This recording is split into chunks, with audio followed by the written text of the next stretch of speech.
Now, dear students, chapter is continue. The second video of this chapter.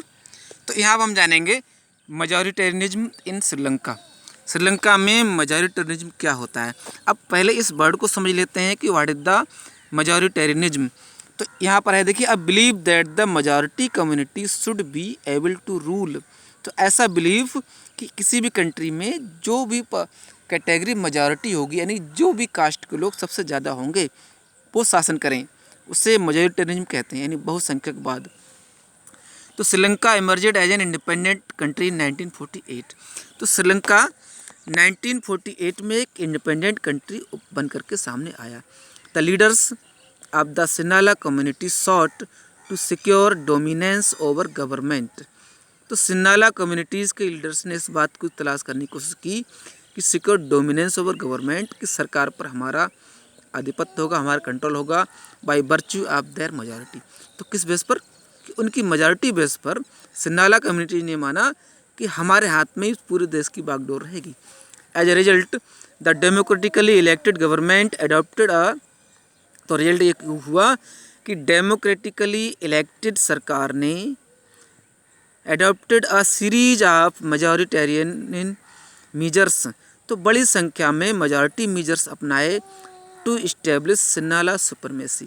Sinhala की सर्वोच्चता, सिन्हाला की majority को और सेटअप करने के लिए मेजॉरिटेरियन तरीके अपनाए। यानी कि ये माना उन्हें कि हमारी मेजॉरिटी है तो हम ही सरकार बनाएंगे।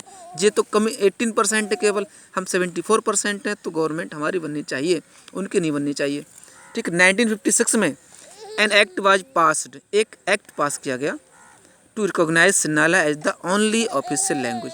तो ये भी एक पास कराया गया कि सिन्हाला एक अकेली भाषा होगी जिसको ऑफिशियल लैंग्वेज का दर्जा दिया जाएगा। 10 इस तरह डिसरिगार्डिंग तमिल को डिसरिगार्ड करते हुए सिन्हाला लैंग्वेज को एक ऑफिशियल लैंग्वेज बना दिया गया। The government followed preferential policies. Government ने फेवर सिन्हाला के फेवर्स में कुछ प्रेफरेंशियल पॉलिसीज अपनाई।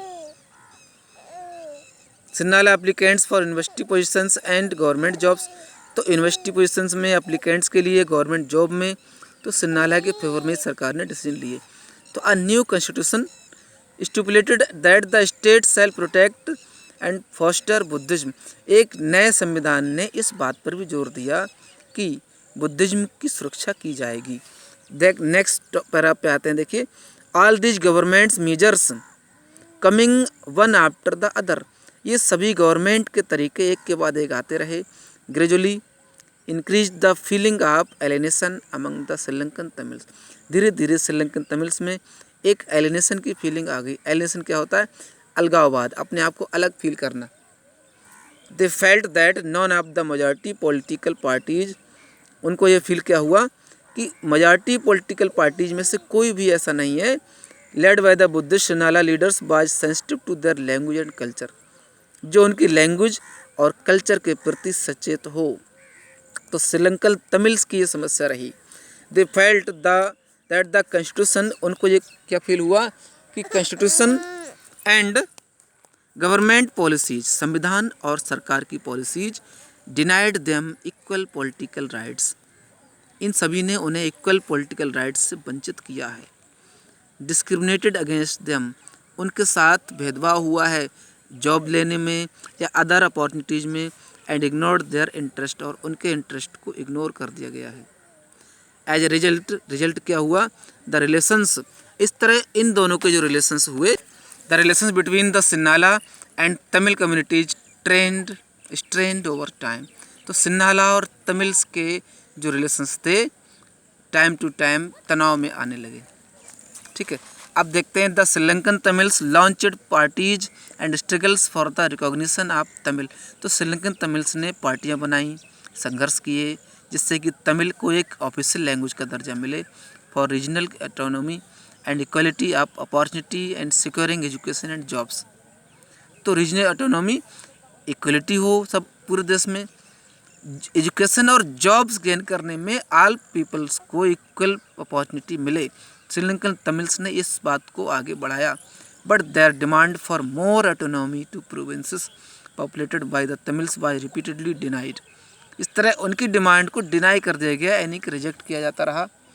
बाई 1980s तक सेवरल पॉलिटिकल ऑर्गेनाइजेशंस वर फॉर्मड, कई पॉलिटिकल संगठन बनाए गए demanding an independent Tamil Eelam, और वो इंडिपेंडेंट तमिल ईलम स्टेट की मांग करने लगे northern and eastern parts of Sri Lanka. तो श्रीलंका के नॉर्दर्न और ईस्टर्न पार्ट्स में अलग स्टेट की डिमांड भी करने लगे थे। देखिए LTTE जो तमिल टाइगर्स ईलम है, यहाँ पर देखिए ये श्रीलंका के नॉर्थ और साउथ में अलग स्टेट की डिमांड क्यों कर रहे हैं। देखिए रेड पार्ट जो दिख रहा है ये तमिल्स का है, ये श्रीलंकन तमिल्स हैं और ये इंडियन तमिल्स हैं। ये अलग स्टेट डिमांड क्यों कर रहे हैं कि हमारा स्टेट अलग होगा तो हमारी खुद की सरकार होगी, इनके साथ रह करके इनके साथ पार्शियलिटी हो रही थी। आगे देखते हैं class. The distrust between the two communities turn into wide spread conflict. Conflict means क्या होता है, विवाद, झगड़ा। तो दोनों कम्युनिटीज़ के बीच विश्वास न होना एक बहुत बड़े झगड़े की वजह बना। It's soon turn into a civil war, और जल्दी ही एक सिविल वार में चेंज हो गया। ठीक, as a result thousands of people of both the communities have been killed. तो दोनों तरफ से हजारों लोग मारे गए। Many families were forced to leave the country, बहुत से फैमिलीज को देश छोड़ना पड़ा। As refugee and many more lost their livelihoods, शरणार्थी के रूप में, रिफ्यूजी में शरणार्थी, और बहुतों को अपना आजीविका नहीं अपनी रोजी रोटी भी खोनी पड़ी। You have read chapter 1 of economics text book class 10। तो आपने 10th की बुक में चैप्टर 1 इकोनॉमिक्स पढ़ा होगा about Sri Lanka's excellent record of economic development. Economic development में श्रीलंका का बहुत ही अच्छा रिकॉर्ड रहा है,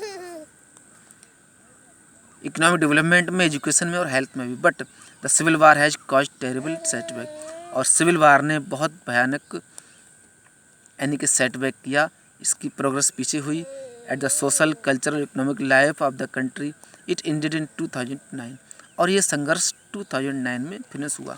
तो इस लड़ाई की वजह से इकोनॉमिक प्रॉब्लम्स श्रीलंका में आई। आगे देखिए 3rd वीडियो होगी इस चैप्टर में कि स्टूडेंट्स एकोमोडेशन इन बेल्जियम।